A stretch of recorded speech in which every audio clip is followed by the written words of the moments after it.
We raised to 225 with pocket sevens. McLovin wants to dance. He calls for 150 on top of his straddle with ace-4. We're heads up in position. The flop comes 8-6-4 rainbow. We've got second pair and a gutter.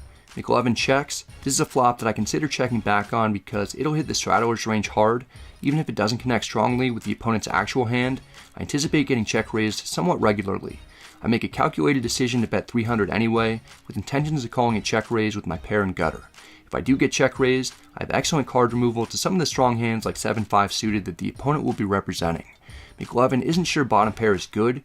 He indeed puts in the check raise to 900 to represent mostly a set or two pair because that's what he has removal for. I stick with my plan to call for 600 more, not fully convinced that I'm up against anything that strong yet. The turn is another 8. I love seeing this card because it removes set and two pair combos that we could have been up against on the flop.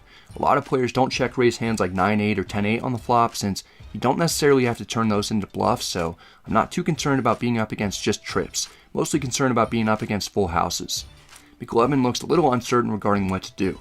He chooses to continue firing, but he only makes it 1200.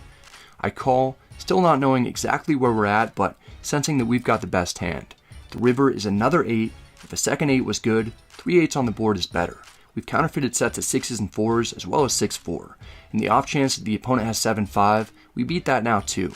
I already mentioned that a lot of players wouldn't have check raised with a single 8 on the flop, and there are only 2 combined combos of 8-6 and 8-4 suited, only 1 combo of 8-7 suited, and 1 combo of 8-5 suited. I'm McLovin it as the opponent checks. I really don't think that I'm up against anything that has much value anymore. As long as we're not up against quads, we should have the best hand. There's a small chance that we're up against 9s or 10s. I'm not too worried about that though. I'm almost certain that McLovin was either bluffing earlier or at a strong hand that has been stripped of nearly all value. So how do we make money with this assessment?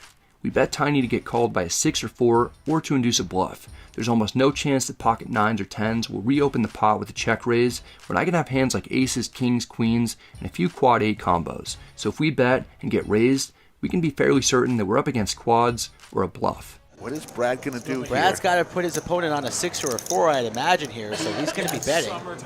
Small bet, I think. Was that under 1,000 or was 500? So milky. Particularly after he checked the river and I bet tiny. It's a situation that's so annoying when you have nothing that you have to fight back every urge not to raise. There's no snap decision. The bet at 10% the size of the pot completely freezes the opponent.